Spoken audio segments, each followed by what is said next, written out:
just changed over the manhole cover for a recessed one to allow us to tile over.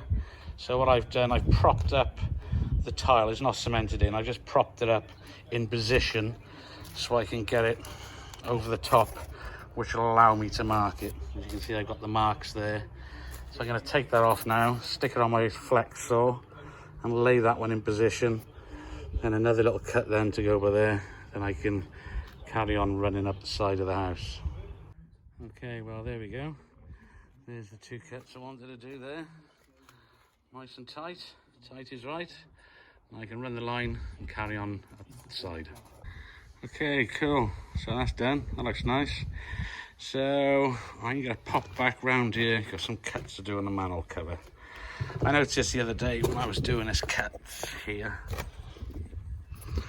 just slightly off by there.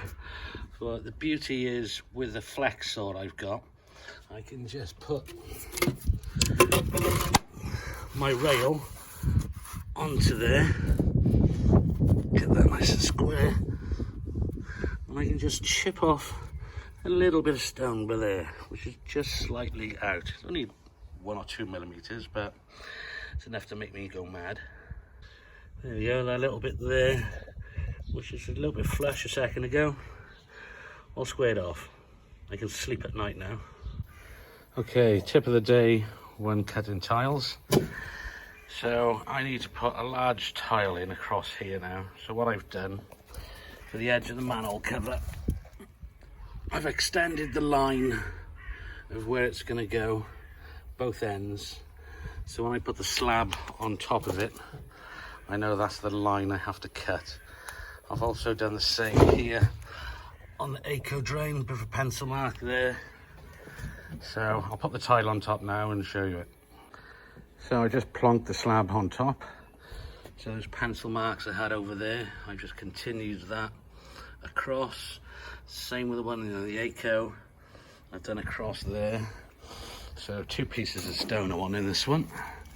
I want this outside edge, that will go in as it is, and the piece in the middle, that's actually going to go into the recessed manhole cover. But because of the shape, it's going to be a very awkward cut to make. Fingers crossed I don't break it. Right, I got my guide rail on. Got a couple of clamps to hold it in position. I'm working on my own today, so it's going to be a little bit harder. Normally I'd like to have somebody holding onto the tile for me, but we'll give it a go. Well, I managed to cut a little bit into it, but I think the blade isn't sharp enough anymore, so I just rang up Phil from Pulvex, which I also follow on Twitter, supplies loads of great blades. So I just rang him up now. We're going to get a couple of new blades, and I'm going to continue this cut later when they arrive. Morning, got my new blades from Phil from Pulvex, which I follow on Twitter. Brilliant blades he sells me. So I've just done one cut up there, cuts like hot knife through butter. So let's chop this one.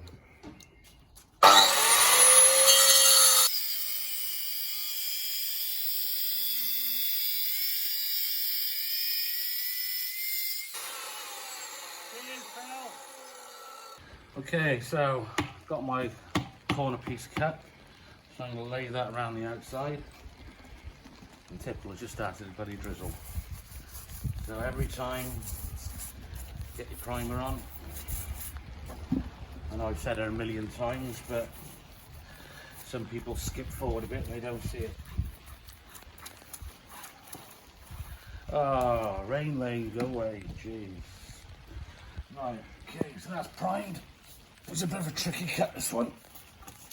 So I've got to plonk that now in the hole. Can you see it from there? Yeah.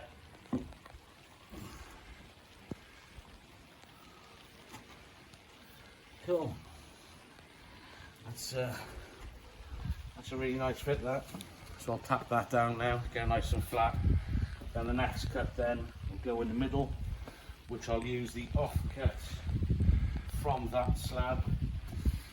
The only tricky part of this next one is you've got to notch out these corners for the handles, but I'll cross that bridge in a minute.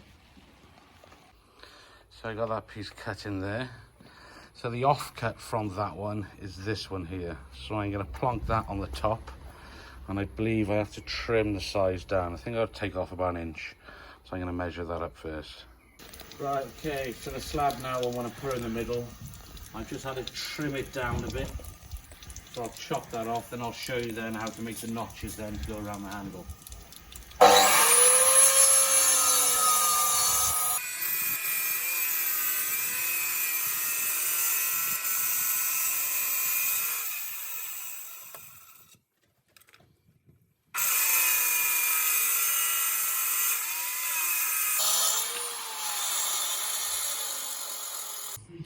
So I just trimmed the width of that down. Now I've got to line up from this point to that point and just trim it down. So I put a pencil mark on there now. So I'm going to trim that bit off. Lots of trimming to do this type of stuff. Lots and lots of trimming. Okay, trim that down. So now I've just got to cut out these notches now for the handle. These are the trickiest parts of it, I must admit. Okay, we're ready. Testing 1, 2, 3. Testing. 4, 5 seconds. Go. Right, okay, so I've marked out now where the handles have got to go. There's no easy way of doing this, but my preferred method would be to chop little holes in it, little gaps in it, like teeth, then you can break them off. So I'll show you.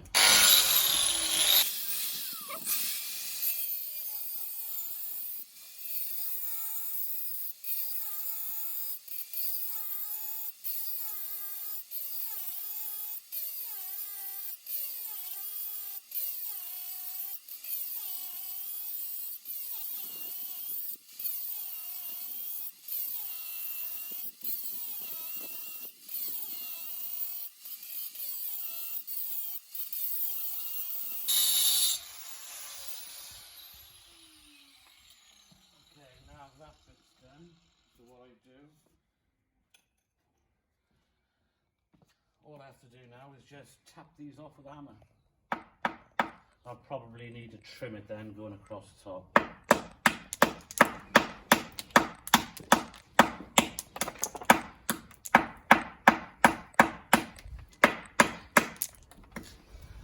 And I'll just put the blade now across this way.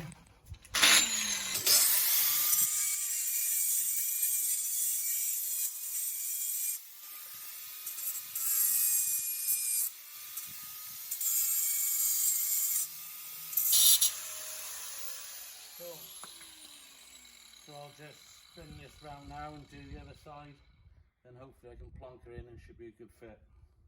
Cool. Okay, got my cement bed there in the middle.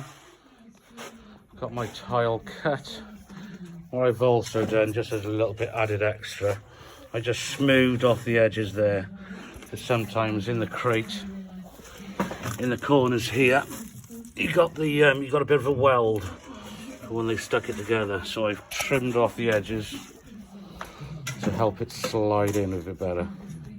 Always a tricky job to do this manhole cover stuff. So the last two just gone in there. I've made sure that joint corresponds with the rest of it there. I'll let it go off for an hour, something like that. Give it a good hose down. But they are really tricky to do. They are really tricky to do. So if you're trying it yourself, good luck with that. So there we go. That's how you tile over a recessed manhole cover. What I got to do next now is joint it. And that'll be part of the next video. Stay tuned.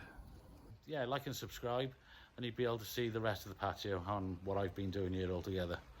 All right, rain's coming, like I said, so I'm out of here. Otherwise, I'll melt.